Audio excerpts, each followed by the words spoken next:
बेंबीमधून रक्त वाहत होतं, शरीराला व्याधी जडली होती आणि अचानक बाहेर पडली विषाची पुडी.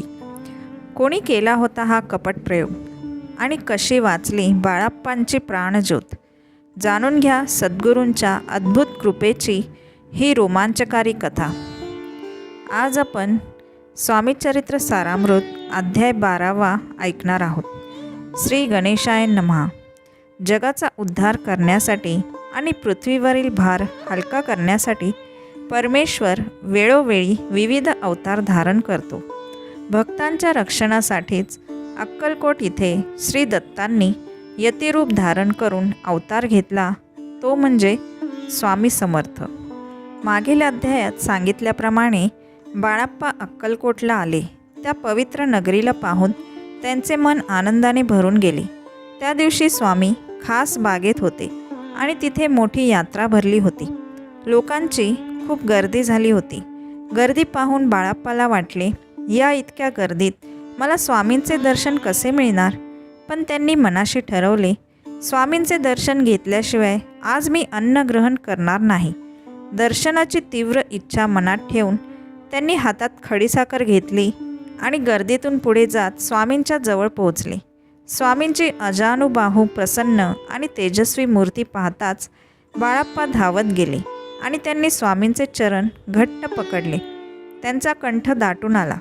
त्यांनी डोके स्वामींच्या चरणी ठेवले आणि त्या क्षणी ते स्वतःचे भान विसरले. जसे गंगा समुद्रात मिळते किंवा कमळाच्या फुलावर बसलेला भ्रमर ते फूल सोडत नाही, तसेच बाळाप्पाचे मन स्वामींच्या चरणांशी एकरूप झाले. थोड्या वेळाने त्यांना भान आले. ते आनंदाने स्तोत्र म्हणू लागले. त्यावेळी स्वामी जमिनीवर पडले होते. अचानक ते उठले आणि त्यांनी तिथल्या सर्व झाडांना प्रेमाने मिठी मारली. ही लीला करून स्वामींनी बाळाप्पावरचे प्रेम व्यक्त केले. बाळाप्पा मनोमन धन्य झाले आणि तिथून निघाले. पण त्यांचे मन मात्र स्वामींच्या चरणीच राहिले. बाळाप्पा ज्या ठिकाणी राहत होते तिथे एक जहागीरदार होता. त्याने स्वयंपाक करून बाळाप्पाच्या हातात नैवेद्य दिला आणि सांगितले, हे स्वामींना अर्पण करून मग प्रसाद घ्या.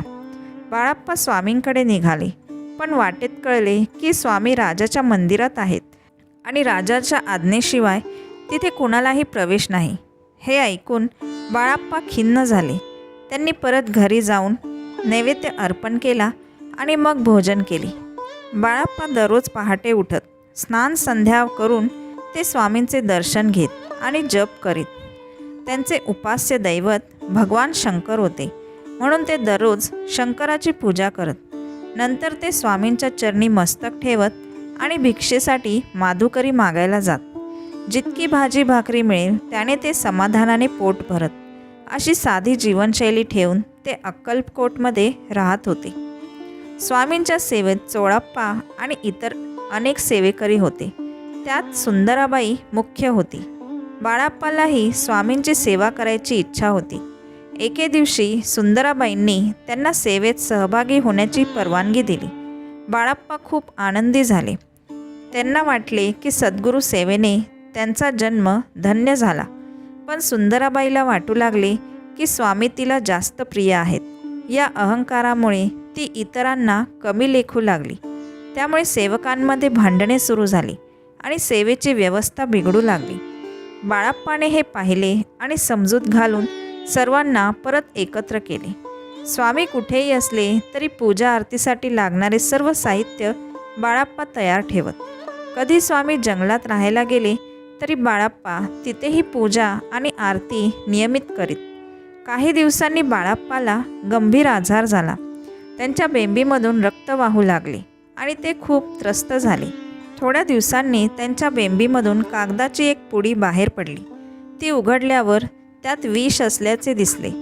पूर्वी कोणीतरी कपटी माणसाने बाळाप्पाला मारण्यासाठी कानातून विष दिले होते. पण स्वामींच्या कृपेने ते विष आतच राहिले आणि आता बाहेर पडले. यातून स्पष्ट झाले की स्वामींनीच त्यांचे प्राण वाचवले. बाळाप्पा दर सोमवारी महादेवाची पूजा करीत.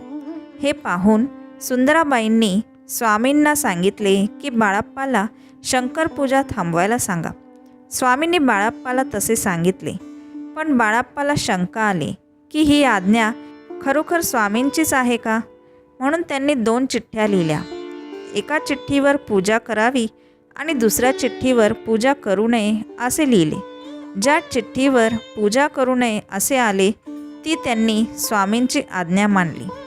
स्वामींच्या पुढे भक्त पैसे आणि वस्तू ठेवत सुंदराबाई ते पटकन उचलून नेत असे. यामुळे चोळप्पाला कमी मिळत असे. त्यामुळे चोळप्पाचा जावई श्रीपाद भट बाळाप्पावर नाराज झाला. त्याने बाळाप्पाला सांगितले, तू घरदार सोडून इथे आलास आणि आमचे नुकसान करत आहेस. हे ऐकून बाळाप्पा खूप दुःखी झाले. त्यांनी म्हटले, जर माझ्यामुळे नुकसान होत असेल तर मी गावाला परत जाईन. भटजीने स्वामींकडे सांगितले की बाळाप्पाला कुलदेवतेच्या दर्शनासाठी जायचे आहे. स्वामी हसून म्हणाले, बाळाप्पा रोज इथेच कुलदेवतेचं दर्शन घेतो. त्यामुळे भटजीची योजना फसली. नंतर त्यांनी चिठ्ठ्यांचा उपाय केला, पण त्यातही बाळाप्पाने इथेच राहून सेवा करावी अशी चिठ्ठी आली. त्यामुळे त्यांचे सर्व प्रयत्न अपयशी ठरले, कारण स्वामींना आपल्या भक्ताला दूर जाऊ द्यायचे नव्हते. बाळाप्पाची स्वामींवर अढळ भक्ती होती. मत्सर, कपट, आजार आणि संकट आले तरी स्वामींनी आपल्या भक्ताचे रक्षण केले. भक्ताच्या निष्ठेवर सद्गुरूची कृपा नेहमीच असते. सद्गुरूंच्या चरणी अढळ श्रद्धा असेल तर विषही अमृत ठरते आणि कपट करणाऱ्यांचे डाव स्वतःच निष्फळ होतात. इथेच 12वा अध्याय समाप्त होतो. श्री स्वामी चरणार्पणमस्तु. श्री स्वामी समर्थ. जय जय स्वामी समर्थ. श्री स्वामी समर्थ. जय जय स्वामी समर्थ. श्री स्वामी समर्थ. जय जय स्वामी समर्थ.